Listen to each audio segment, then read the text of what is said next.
Hey boys and girls, welcome to today's reading lesson.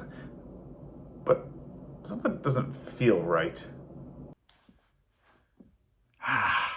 What was I thinking teaching from a table? The best teaching is done from the floor. With that said, I want to kind of remind you what we worked on yesterday with our reading lesson. Yesterday we talked about a strategy known as breaking down a word, chunking, or breaking apart a word. And the idea was to break that word into little pieces so that you can read them as smaller sound chunks and hopefully put them together to figure out what the entire word means. And that's a great strategy to use, but good readers use more than one strategy when doing any sort of reading. Whether it's comprehension, whether it's fluency, whether it's accuracy, good readers make use of more than one strategy.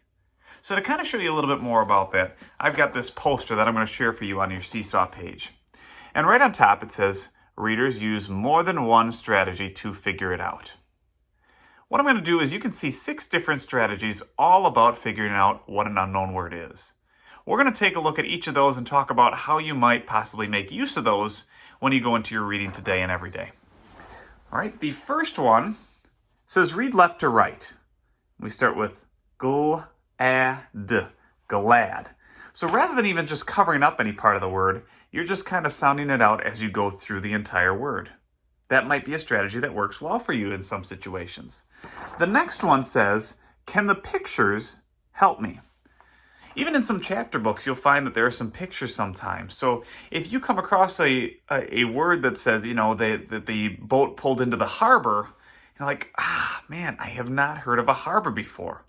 Well, looking at the picture, you might get a feel for, oh, okay, so it's right by the ocean and it's a place where they can park their boats on there.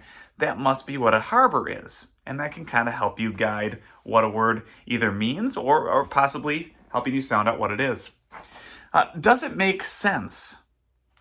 When you read a sentence and possibly it goes that, maybe somebody got, fell over and the book says that, Jane tripped over the rock and fell on the ground.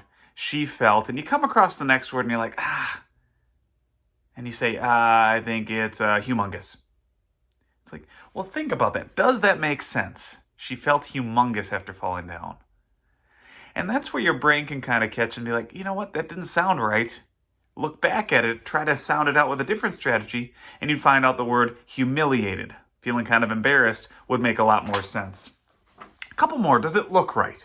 After reading a word, I always say, use your brain and your eyes to kind of match up and see, does your brain kind of agree with what you think your eyes see? Does it sound right? And then the last one, do I know any of the parts? And this is the strategy that we kind of worked on before. When you have a word that you can break into pieces and break down those smaller sound chunks. So when you go into your reading today and you come across a word you don't know, try to use a strategy that you feel comfortable with. If that strategy doesn't work, don't just rely on one strategy. Rely on some other ones. Does it sound right? Does it look right? Can you break it into smaller pieces? Either way, I want you to continue to use whatever strategies work best for you and try to read more accurately and tougher words each day that you're reading. Good luck with your reading today, and I'll see you tomorrow.